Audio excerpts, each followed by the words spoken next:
Hey guys, reply natin yung tanong ni Bossing. Sabi niya dito is, yung pindutan gumagana ba? Ang tanong ni Sir is, napipindot ba? Siyempre napipindot po to, Pero ipapagawa mo pa yan kasi wala naman laman o walang board to sa loob.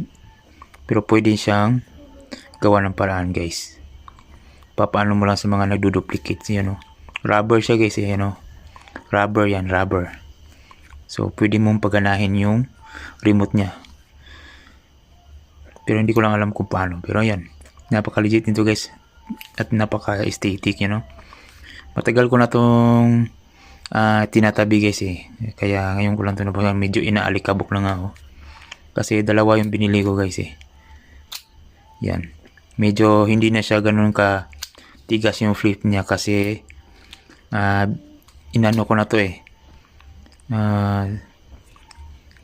anong Tagalog dito, inano ko na to guys, binuksan ko na, tapos hindi ko na nasa uli yung spring siguro nito, ayaw na mag flip. Pero nung una is pagka pindot mo dito talaga mabilis yung flip nya yan. So sa mga nagbabalak ng ganitong susi, check out nyo na nasa Yellow Basket. Napaka niya, sturdy niya, tsaka napakaganda guys.